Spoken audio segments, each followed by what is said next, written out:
Hey everyone, welcome to this episode of Success Stories in Private Practice. Today I'm joined with a friend and colleague, Whitney Owens, who owns Water's Edge Counseling in Savannah, Georgia, and Whitney Owens Consulting as well. Thank you for being here. Thank you, Kelly. I'm excited to be on the show. We've known each other a few years. And I always know you as the faith-based coach. That's how I just kind of like, that's your thing, right? Like, hopefully that's a good thing. Yeah, no, but like you work with the faith-based practices and people who want to integrate that part of their life into their work. I think it's beautiful. Well, thank you. Yeah. I want to share your story of success in your private practice and then how you move that into consulting, because I think a lot of therapists are curious about that. So tell me about when you started your private practice and why. Mm-hmm. Yeah, doesn't everyone have an interesting story for this? I'm smiling here as I think about it. So I was out in Colorado while my husband actually was in seminary, and I worked at a hospital at the time. And there was another girl, it's actually Dawn Gabriel, she owns Faith Fringes. She and I met by working at the hospital ages ago. And she was going into a practice and invited me to join her in this group practice. So I saw clients there for a few months. Then we found out that the owner was crazy. And she fired all of us in one day and called it Bloody Monday. Oh, that's yes. awful. So that was like private practice where I worked at a practice. And we were freaking out. I mean, all the therapists, we all got kicked out of our EHRs. Fortunately, I had gone in and pulled all the records before she kicked me out because I had a feeling that was going to happen. So I could contact my clients, but a lot of them could not.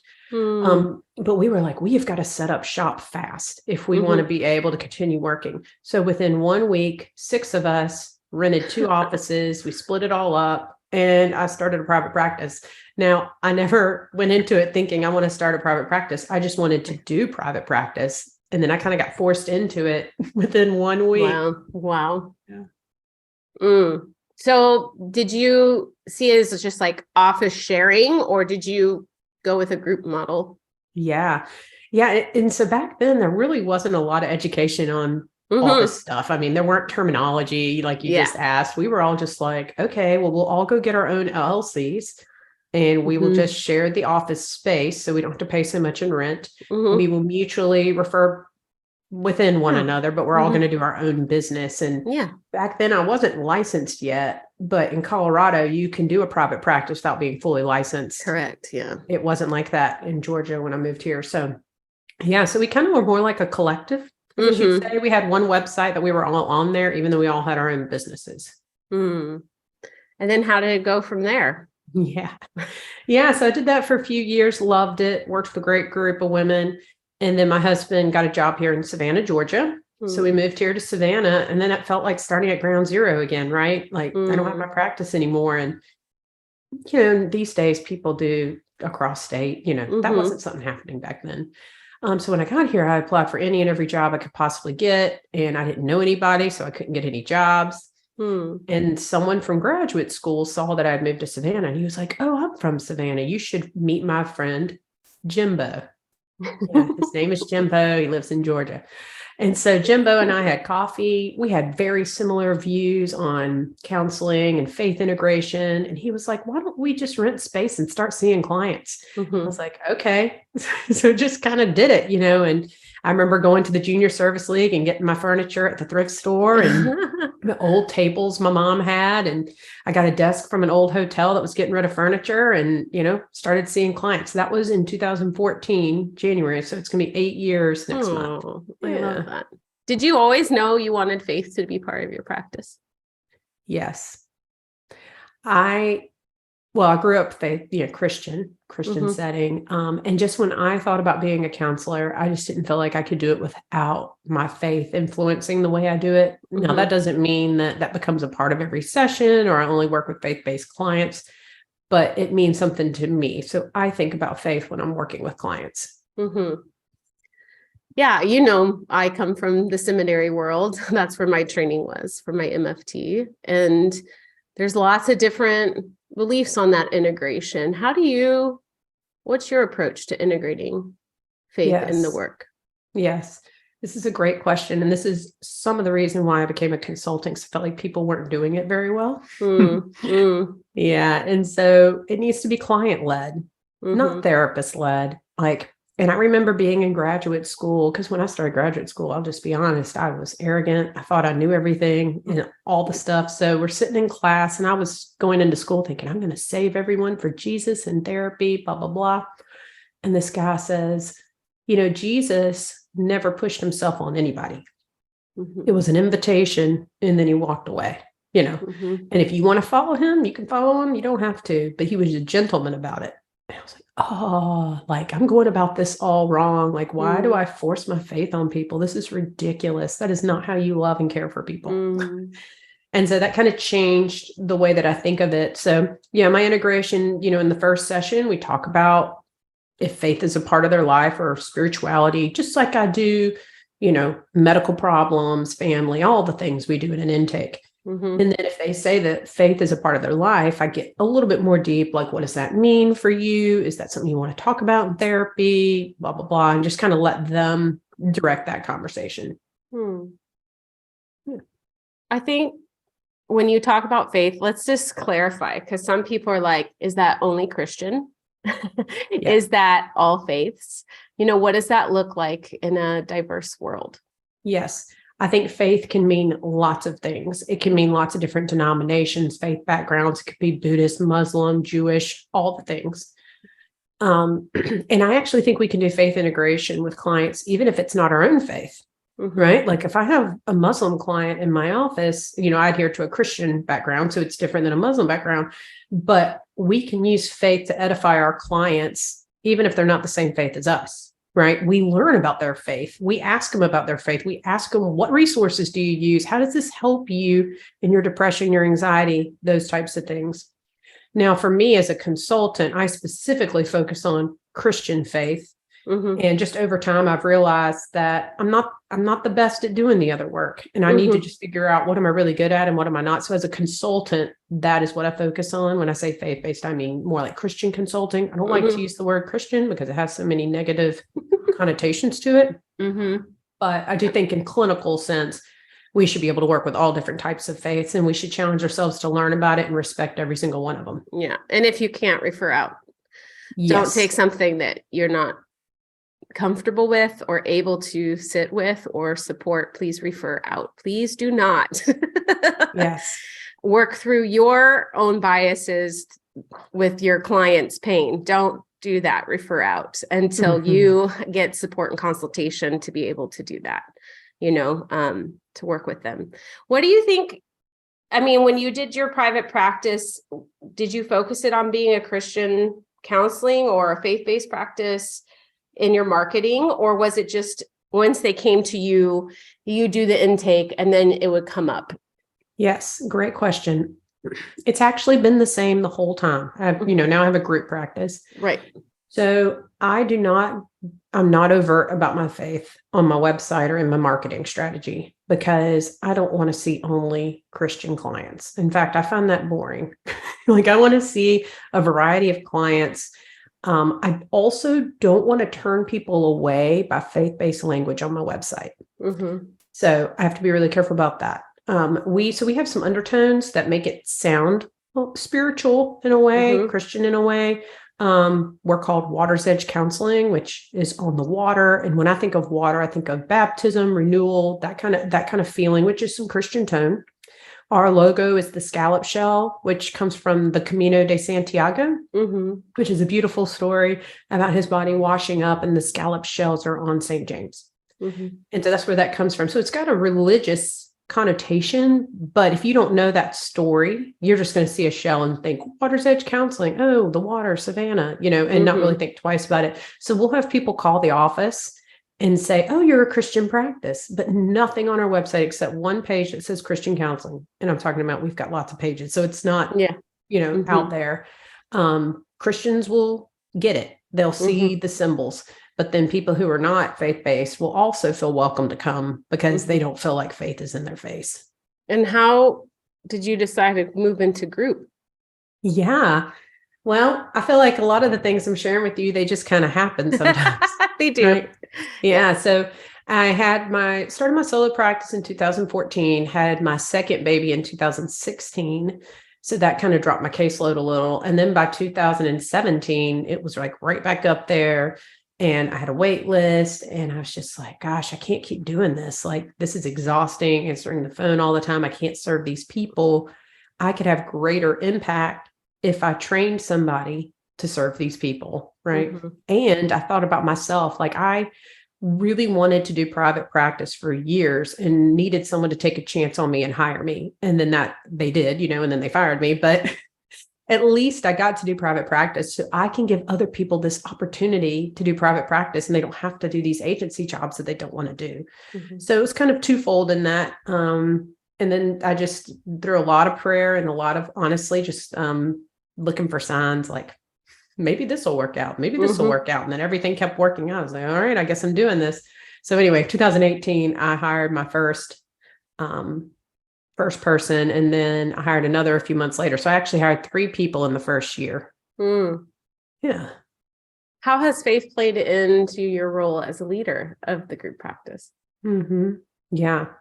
Well, I think owning a private practice pushes all your buttons. It's just another family you're creating. So yeah. Messes with all your stuff. So that kind of goes with your faith, right? Like a lot of trust and dependency on God as I'm growing the business. Looking for wisdom and direction as I'm making decisions. So that could be, what coach to work with, what program to do, the hiring process. It definitely influences our hiring in the sense of we don't hire based on someone's faith.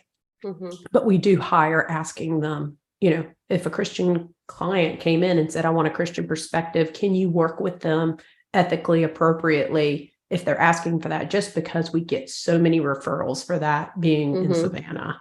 So it influences it all in that way. And a group practice honestly allows me to have a better lifestyle, which is good for my faith and my well-being. So, yeah. And then from there, you started consulting.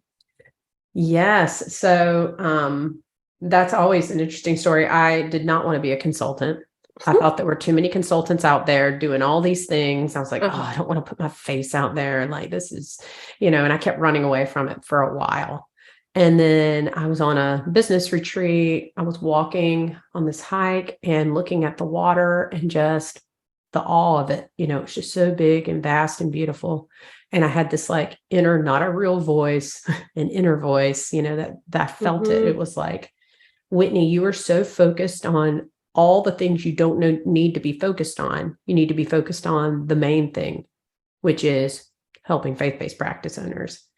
It's kind of reminds me of the story of Mary and Martha in the Bible, because one of them is preparing for Jesus' arrival and she's busy doing all these other things, but then Mary's actually sitting with Jesus and doing the thing that actually matters.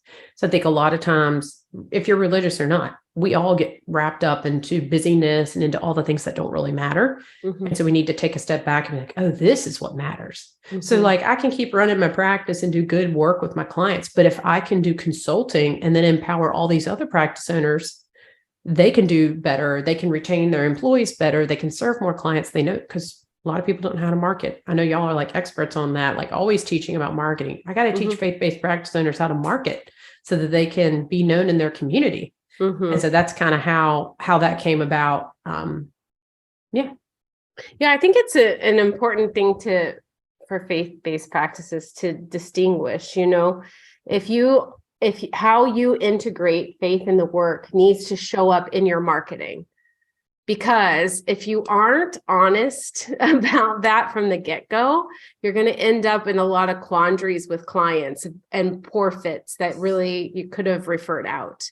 So some of the therapists I work with are very much like they bring in ritual and a spiritual tradition into their work. And they do talk about that because it's important for people who desire that to know that it's an option, and those who want nothing to do with it to know that it's probably not for them. And I think it's knowing your own faith will help inform you of how you're going to show up in the rest of your life, in your business, in your marketing, on your website or whatever. But first it starts with you and what you know to be true. your story, what your comfort is, and how you choose to work. And there's always this concern I get from people of, well, I don't want to push other people away, but I feel like there's enough out there, enough people hurting that there's the right people for you. I think you're exactly right, Kelly. And we're helping clients find the best fit therapist. Don't waste the client's time coming to see you because you didn't let them know who you really were. Yeah, for sure. So what are some common issues that you see coming up in faith-based practices lately? Oh, good question. Okay. So a big one is inability to work with churches. And I say that because churches don't know how to refer out to competent therapists. True that. Yep. In a lot of churches, especially here, and I've had this happen so many times, they are like, oh, we do all of our counseling in-house. Yes. Yeah. Oh, I know. Like I remember in seminary, like sometimes the pastoral track would be sitting in on a psych class and I'd be like, this is not sufficient. This is not enough for you to go off and do couples therapy. Like you're just getting an understanding so you can refer. Like it is not for you to be doing it all in-house. Yeah, because it's a common cultural thing in a lot of churches. Yeah. Yes. So I teach therapists a lot on how do you talk to churches? How do you market to them? In fact, I did just do a whole podcast episode, Wise Practice podcast episode 7 was all about 7 and 8. It's all about how do you network with churches? How do you talk to pastors? What do you say to pastors? Because that is such an issue in this field. And then I also think along with that is pricing. It's this idea that, if counseling is a part of my mission, then I shouldn't get paid for that.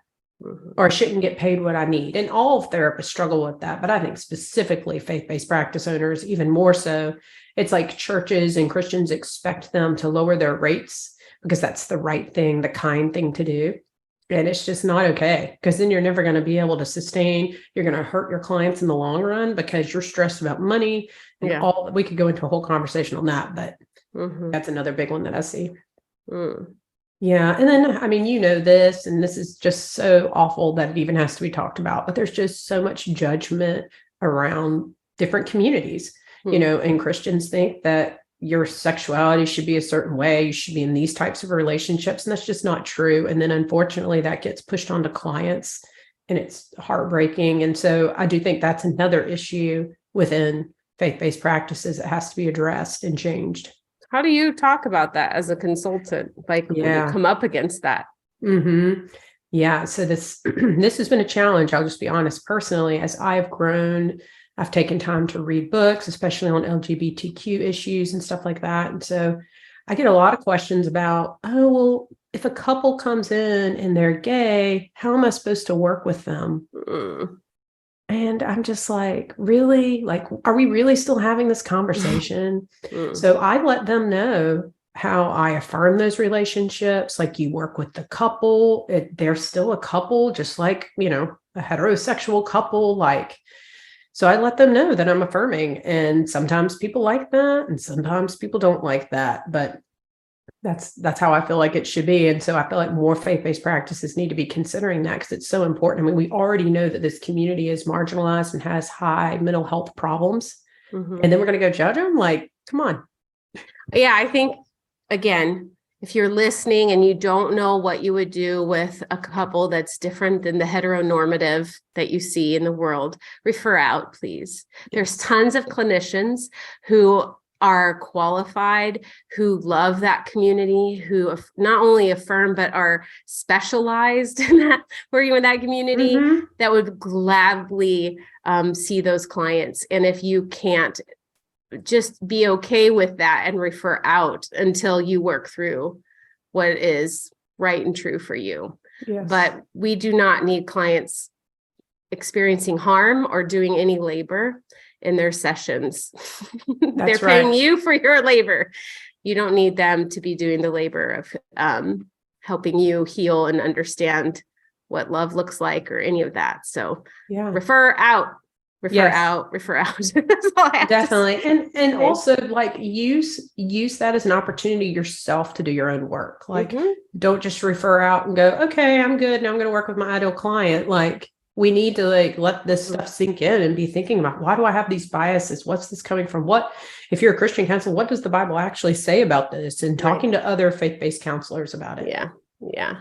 We all have come to different conclusions about that in our own time, and I wonder why, because maybe it's just not so as rigid as we were taught, growing up. What I love about your story, Whitney, is the through line of being true to who you are and what you believe and acting in love in all things. The starting your practice was out of love for your clients and concern for them. Starting a group was out of love for other clinicians and what you experienced and how you wanted to help others. And then the consulting too, leading with love. You can't go wrong there. Wow. Thank you for sharing your story. I really appreciate it. Thank you. Thank you for your kind words. I'm going to have to keep listening to this episode after. Every time I get down, I'm like, wait, I lead with love. That's right. Repeat after me, Whitney. That's right. Lead with love always. Yeah. I think, and it's also just a testament for anyone listening of how what you care about can be a part of your work and inform how you do the work. And there's lots of ways to do this work. It's not just sitting with a client, though if that's all you wanted to do, that's okay too.